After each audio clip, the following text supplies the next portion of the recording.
Hello ma'am, कैसे हैं आप? I am good. मैम, मुझे एक सवाल आपसे पूछना था कि जैसे कई बार ना रिश्ते ख़राब हो जाते हैं, और वो रिश्ते ख़राब होने की वजह से जो थर्ड पार्टी होती है वो तो रिश्ते ख़राब कर दे जाती है। और वो चीज़ें ना हमें पूरी ज़िंदगी हमें झेलने पड़ते हैं। हमें हमें उसे पूरी ज़िंदगी झेलना पड़ता है। और पता है कि गलती ना हमारी है ना उनकी है, फिर भी पूरी उम्र ऐसे ही निकल जाती है कि उसकी गलती है, इसकी गलती है।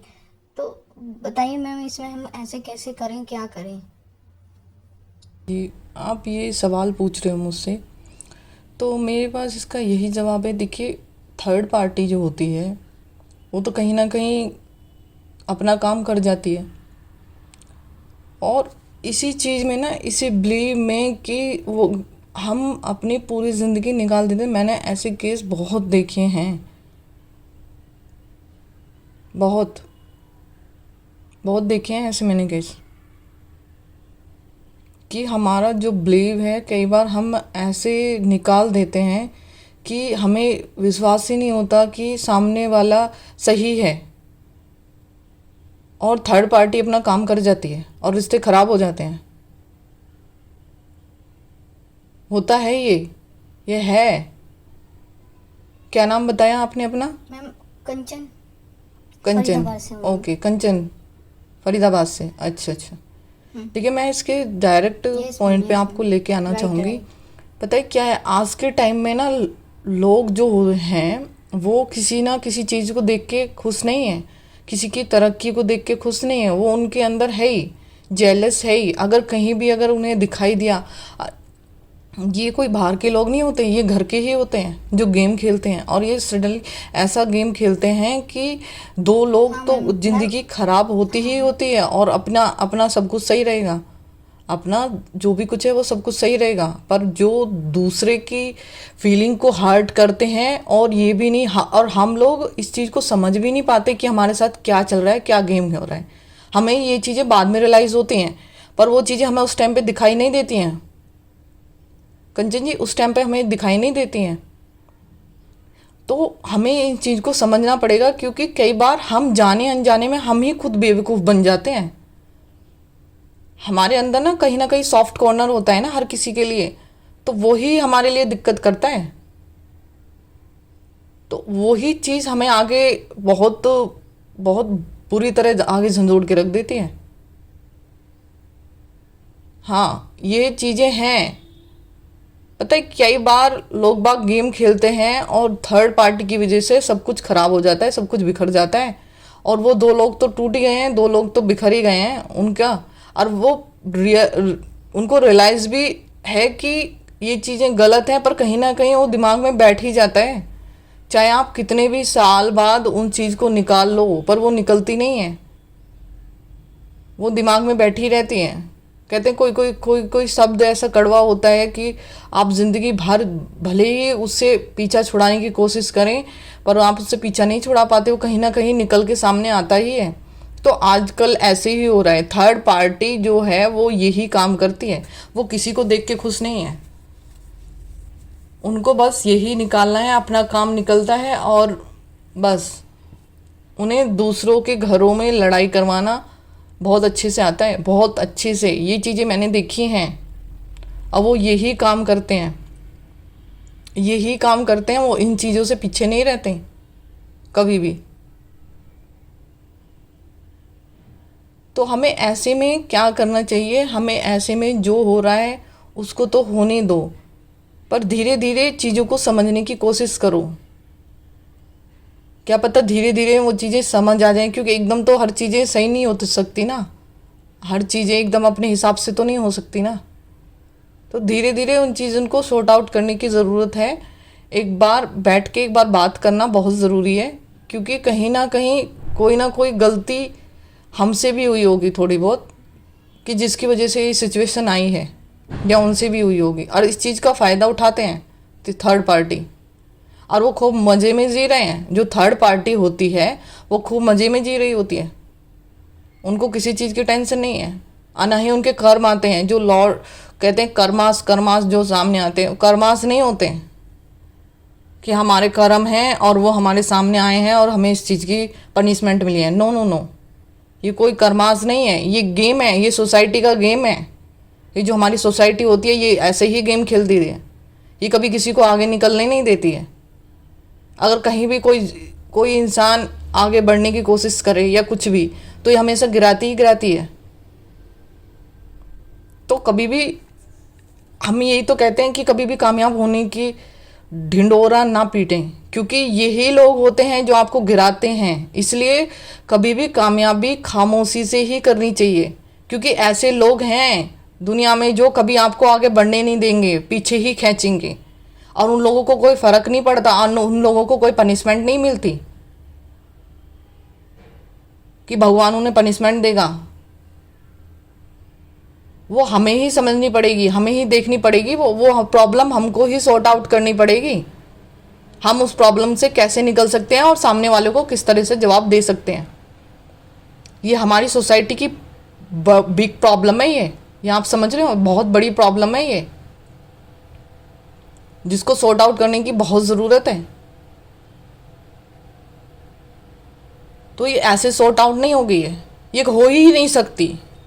कर्मास के ऊपर बिलीव ही नहीं करो कि जिसने जैसा करा है वो वैसा ही कर्म भुगतेगा,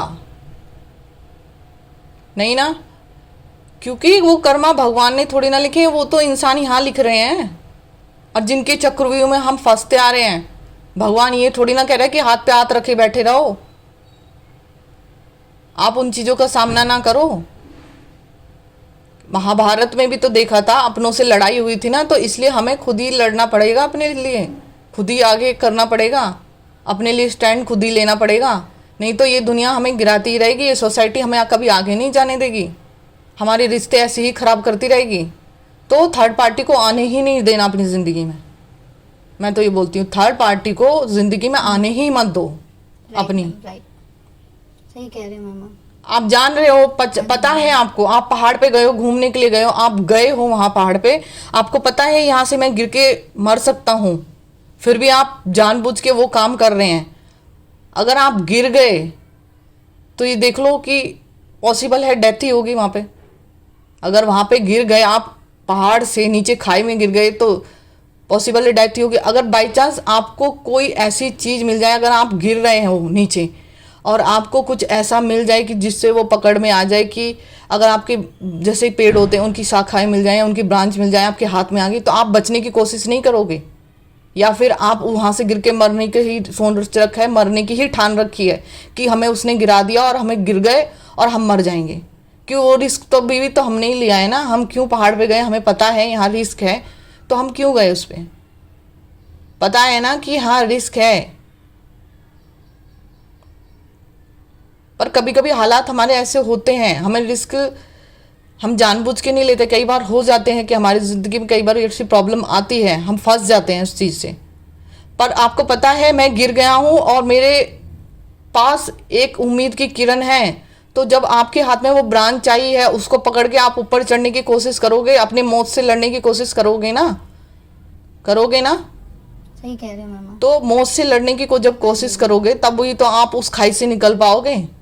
आपको एक मौका मिला है, तभी तो आप उस खाई से निकल पाओगे। आप ऐसे ही छोड़ दोगे। तो अपनी चीज़ों को समझने की ज़रूरत है, और हमें ये चीज़ समझनी होगी कि हमें किसी भी थर्ड पार्टी का अपनी ज़िंदगी में इतना इंटरवेन नहीं होना देना चाहिए। कभी भी हमें किसी के कच्चे कान नहीं होने चाहिए। आपने देखा है कि कच्चे कान बिल्कुल नहीं होने चाहिए। किसी की सुनी और बोल दिया, तो इसलिए अपने पे बिलीव करो, अपने रिलेशन पे बिलीव करो।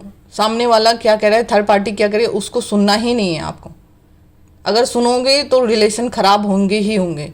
उसमें आप कुछ नहीं कर सकते, मैं कुछ नहीं कर सकती, क्योंकि विश्वास सबसे बड़ी चीज़ होती है। आपको पता है, विश्वास है कि मुझे अपनी वाइफ पे विश्वास है, मुझे अपने हस्बैंड पे विश्वास है, तो थर्ड पार्टी कहाँ से आई? बताइए आप, आई कहीं? नहीं ना। जब आपको ही अपने रिलेशन को सही नहीं करना है, तो ऑब्वियसली थर्ड पार्टी आएगी ही आएगी। तो इतना प्यार दो ना, थर्ड पार्टी के पास जाने का मौका ही ना मिले किसी को। अपने रिश्ते ऐसे स्ट्रांग बना के रखो ना कि थर्ड पार्टी कुछ कह ही ना पाए। समझ रहे हो ना? देखिए, एक चीज़ में बहुत अच्छी लिखी गई है कि जो दूसरों के रास्तों में पर कांटे बिखेरता है, सुनना आप ध्यान से, जो दूसरों के रास्तों पर कांटे बिखेरता है वह हाथ भी एक दिन जख्मी ज़रूर होता है, घायल ज़रूर होता है। और दो दूसरों के रास्तों पर फूल बिखेरता है ना, जो दूसरों के रास्तों पर फूल बिखेरता है उसके हाथ में भी, उसके हाथ में फूलों की गंध रह जाती है। तो समझ रहे हो आप इस चीज़ को, कितना अच्छा लिखा है ये। मतलब जो दूसरों के रास्तों में कांटे बिखेरता है उसके हाथ भी जख्मी हो जाते हैं, और जो दूसरों के रास्तों में फूल बिखेरता है तो कहीं ना कहीं उसके हाथों में फूल की सुगंध रह जाती है। अभी कभी ना कभी मैं एक साइकोलॉजिकल एक चीज़ बताऊं, अगर हम किसी इंसान से भाई हम किसी से बोलें कि आपको एक फूल डिसाइड करना है, तो 95% लोग गुलाब का फूल ही सेलेक्ट करेंगे।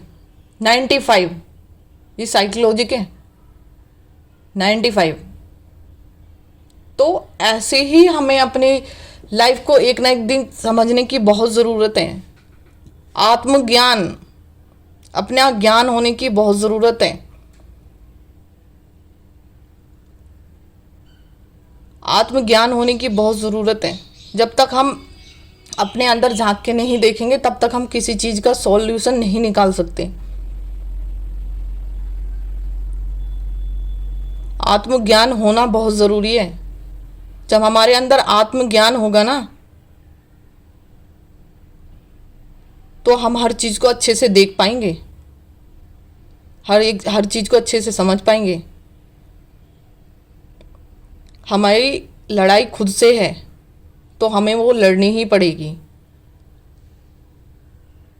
आत्मज्ञान आनुवांशिक विश्व रूप में दिखाई देता है, ठीक है।